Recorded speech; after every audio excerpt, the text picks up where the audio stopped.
Hello student, Shrimati Mohini देवी तापड़िया कन्या महाविद्यालय की इस यूट्यूब चैनल पर आप सभी का फिर से स्वागत है। आज का जो अपना टॉपिक है वो है डिवीजन एल्गोरिथम।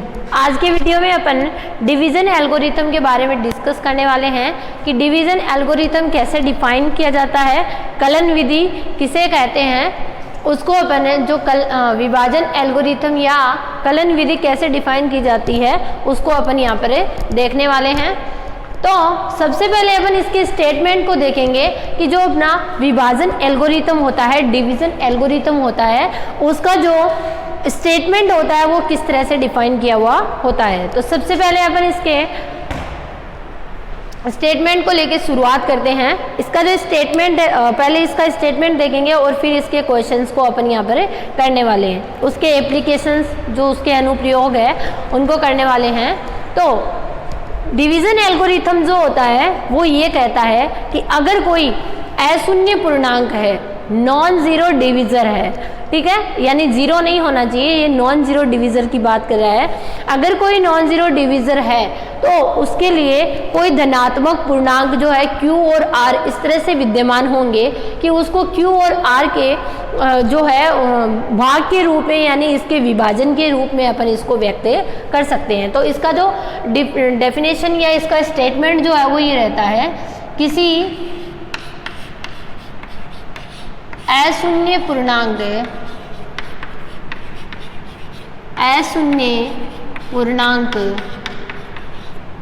के लिए Q तथा R कोई धनात्मक पूर्णांक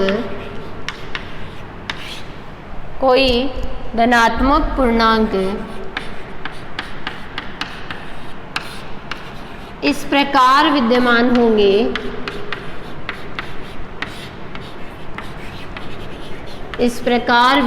होगा कि जो धनात्मक पूर्णांक है उसको अपन A लेट करके चल लेते हैं, ठीक है। किसी धनात्मक पूर्णांक A के लिए Q तथा R कोई धनात्मक पूर्णांक इस तरह से विद्यमान होगा कि A बराबर BQ प्लस R, ठीक है। A बराबर BQ प्लस R के रूप में इसको व्यक्त किया जा सकता है, जहाँ जो R की वैल्यू है वो 0 के बराबर और बड़ी और R B से क्या होती है, डिफाइन होती है, ठीक है। ये क्या होता है अपना डिवीजन एल्गोरिथम, जो अपन 10th क्लास में अपने डिवीजन एल्गोरिथम को बहुत ही अच्छे तरीके से डिस्कस किया था। विभाजन एल्गोरिथम क्या होता है ये अपन ने 10th क्लास में बहुत अच्छे से डिस्कस किया था। कलन विधि उसके कुछ क्वेश्चंस पे अपन ने वहाँ पर डिस्कस से किए थे। तो यही होता है डिवीजन एल्गोरिथम का स्टेटमेंट कि किसी अशून्य पूर्णांक के लिए Q और R धनात्मक पूर्णांक इस प्रकार से विद्यमान होता है कि A बराबर BQ प्लस R जो है वो अपने, यानी किसी भी कोई भी अगर अपना पूर्णांक है, कोई भी नॉन जीरो डिविजर है, तो उसको अपने इस फॉर्मूले के द्वारा क्या कर सकते हैं, व्यक्त कर सकते हैं। जहाँ जो B है, जहाँ B कोई वैल्यू होती है और R जो है वो क्या होता है, 0 से B के बीच में होता है, यानी 0 से बड़ा होता है और B से क्या होता है, छोटा यहाँ पर होता है, ठीक है। ये होती है अपनी डिवीजन एल्गोरिथम। अब इसके कुछ क्वेश्चंस जो होते हैं, इंपॉर्टेंट क्वेश्चंस, उनको अपन यहाँ पर डिस्कस करने वाले हैं। तो सबसे पहला जो क्वेश्चन है वो यहाँ पे किसी विषम पूर्णांक के लिए है। देखिए, पूर्णांक, धन पूर्णांक क्या होते हैं, विषम पूर्णांक क्या होते हैं, इनके बारे में अपन ने शुरुआत में नॉन जीरो जब अपन ने सिस्टम, जो नंबर सिस्टम डिस्कस किया था उस टाइम मैंने आपको बताया था समपूर्णांक, विषम पूर्णांक, ठीक है। तो सम संख्या क्या होती है, विषम संख्या। सम संख्या जिसमें 2 का पूरा डिवाइड होता है तो वो तो होती है सम संख्या। और अगर 1 जो है वो शेषफल के रूप में बचता है, 1 है ना, जिसमें 2 का डिवाइड करने के बाद में शेषफल 1 बचता है, तो वो होती है अपनी विषम संख्या, ठीक है। तो यहाँ पर जो क्वेश्चन है वो इस तरह से है, किसी विषम पूर्णांक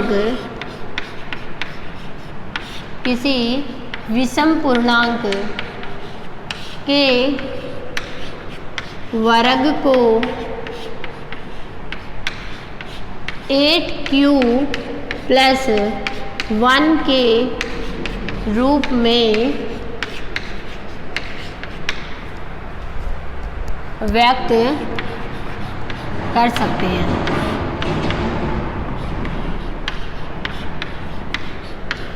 यानी अपना क्वेश्चन क्या है यहाँ पे कि कोई भी अगर विषम पूर्णांक है, ठीक है, ऑड इंटीजर है, तो उसका जो वर्ग होता है, ठीक है, उसके वर्ग को अपन 8q प्लस 1 के रूप में व्यक्त कर सकते हैं। ठीक है, तो सबसे पहले तो अपन क्या करेंगे, अपन यहाँ पर एक विषम पूर्णांक को लेके चलेंगे। ठीक है, कि कोई भी जो विषम पूर्णांक है वो किस तरह से यहाँ पर व्यक्त किया जा सकता है। ठीक है, तो सबसे पहले अपन जो डिवीजन एल्गोरिथम होता है उसका यूज करते हुए अपन यहाँ पर जो विषम पूर्णांक को डिफाइन करेंगे। तो हम जानते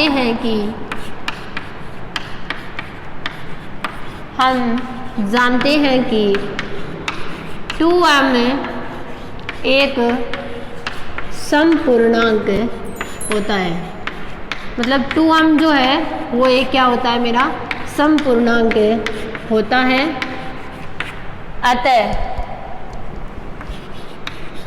अतः 2m प्लस 1 एक विषम पूर्णांक है। मतलब सम संख्या में अगर अपन ऐड कर देते हैं तो क्या आ जाती है, अपनी विषम पूर्णांक यानी विषम संख्या यहाँ पर डिफाइन हो जाती है। एक विषम पूर्णांक होगा। तो यहाँ पर अपन ने एक विषम पूर्णांक को डिफाइन कर लिया, वो क्या किया है यहाँ पे 2m प्लस 1 डिफाइन किया है। ठीक है, अतः a बराबर क्या मान लूँ मैं 2m प्लस 1 लेट कर लेती हूँ। ठीक है, अब मुझे क्या करना है, इसका देखो विषम पूर्णांक के वर्ग को 8q प्लस 1, मतलब इसका क्या करना है, मुझे स्क्वायर करना है। ठीक है, तो वर्ग करने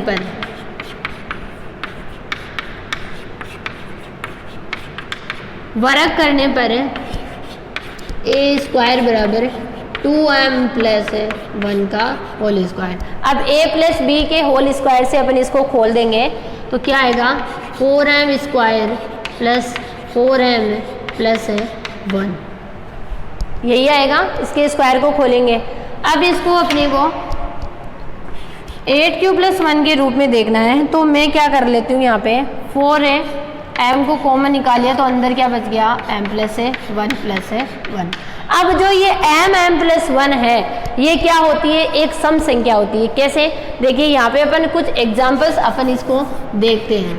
ठीक है, मैं यहाँ पे आपको m प्लस 1 के लिए बता रही हूँ कि ये एक सम संख्या किस तरह से डिफाइन होती है। देखिए m प्लस 1 में यहाँ पे अगर m की जगह 1 रखूँ तो 1 प्लस 1 प्लस 1 डॉट 1 प्लस 1 कितना हो जाएगा, 1 डॉट 2, यानी क्या आई, एक सम संख्या आई।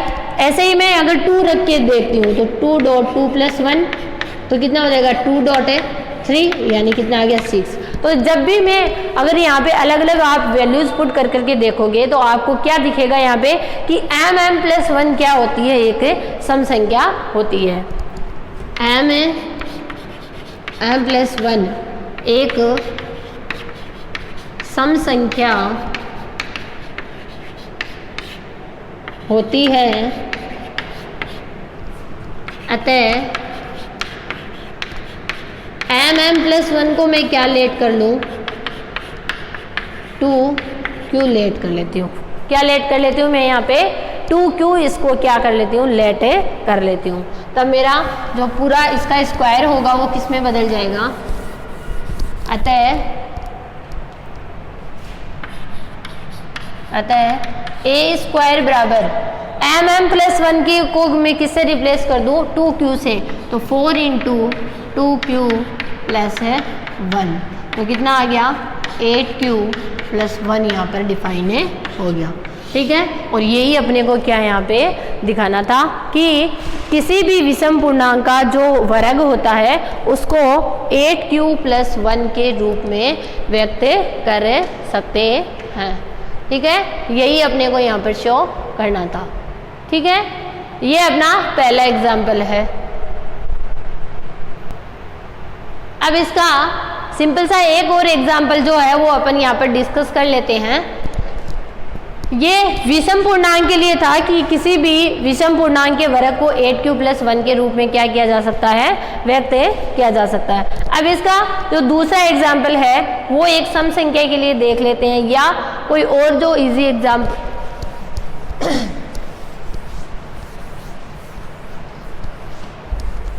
इसके सारे जो एग्जाम्पल्स है वो थ्योरम्स के रूप में ही प्रूफ होते हैं। ठीक है, तो अपन इसको देखने वाले हैं। ये ऐसे क्वेश्चंस जो है वो आपके एग्जाम्स में रिपीटेड होते हैं, तो आप इन्हें देख लीजिएगा और अच्छे से समझ लीजिएगा। कुछ भी नहीं समझ में आता है तो आप मेरे साथ शेयर कर सकते हैं। ठीक है, तो एक और एग्जाम्पल जो है वो अपन यहाँ पे देखेंगे।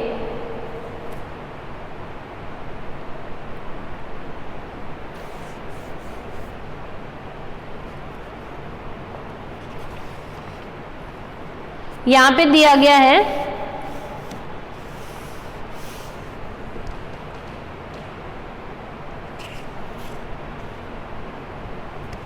कि जो प्रत्येक जो संख्या होती है, ठीक है, उसको अपन है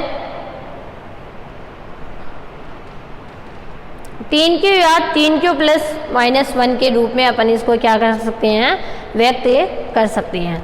ठीक है, आपका जो अगला क्वेश्चन है उसमें क्या दिया हुआ है,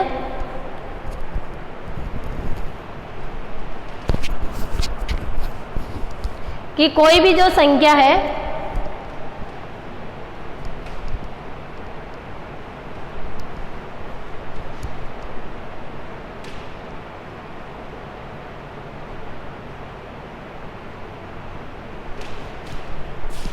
एग्जाम्पल में देखेंगे इसको। इसमें गिवन है कि प्रत्येक जो पूर्णांक है उसको अपन 3q या 3q + 1 के रूप में व्यक्त कर सकते हैं। प्रत्येक पूर्णांक को 3q + 1 और 3q + 2 के रूप में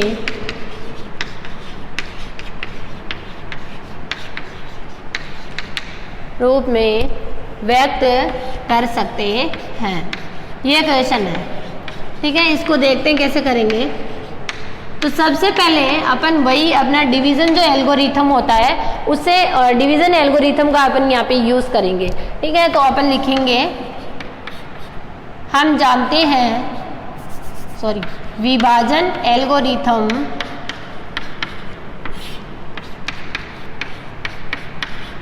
इसको अपन यूक्लिड विभाजन प्रमेय का भी यहाँ पर बोलते हैं। ठीक है ना, तो ये अगर आपको दे दिया जाए कि यूक्लिड विभाजन प्रमेय का से क्वेश्चन को सरल कीजिए तो आपको कंफ्यूज नहीं होना है, यही होती है। ठीक है, विभाजन एल्गोरिथम से हम जानते हैं कि प्रत्येक पूर्णांक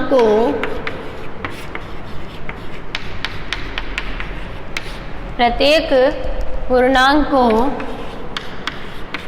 निम्न रूप में व्यक्त कर सकते हैं। निम्न रूप में व्यक्त कर सकते हैं। A = BQ + R और R की वैल्यू 0 से B के बीच में होती है। अब देखिए यहाँ पे 3Q है तो मैं B की जगह क्या रख दूँ, यहाँ पर 3 रख देती हूँ। अतः B = 3 रखने पर ये क्वेश्चन बहुत ही इजी है। B को क्या रखना है, अपने को 3 पुट करना है, तो A = 3Q + R। ठीक है, तब R क्या हो जाएगा, 0 से 3 के बीच में हो जाएगा। अब 0 से 3 के बीच में क्या क्या वैल्यू हो जाएगी, अब R की वैल्यू क्या हो जाएगी, अतः R = 0, 1, 2 रखने पर R की वैल्यू क्या रखेंगे, 0 रखेंगे, 2 रखेंगे और 1, 0, 1 और 2 रखेंगे। तब A = 3q प्लस 0 यानी 3q। ठीक है, दूसरा जब अपन ने r को क्या रखा 1 रखा तो 3q प्लस 1 और r को जब मैंने 2 रखा तो 3q प्लस 2। ठीक है, तो यही अपने को इस क्वेश्चन में प्रूव करना है कि किसी भी इंटीजर्स को 3q प्लस 1 और 3q प्लस 2 के रूप में क्या किया जा सकता है, व्यक्त किया जा सकता है। ठीक है, तो ये था अपना आज का वीडियो जिसके अंदर अपन ने डिवीजन एल्गोरिथम को डिस्कस किया है कि उसका स्टेटमेंट क्या होता है और उसकी हेल्प से कुछ क्वेश्चंस को भी अपन ने सरल करके देखा है। आई होप आपको समझ आया होगा। आप वीडियो को ध्यान से देखिएगा और कुछ भी नहीं समझ में आता है तो मेरे साथ शेयर कीजिएगा। Thank you so much.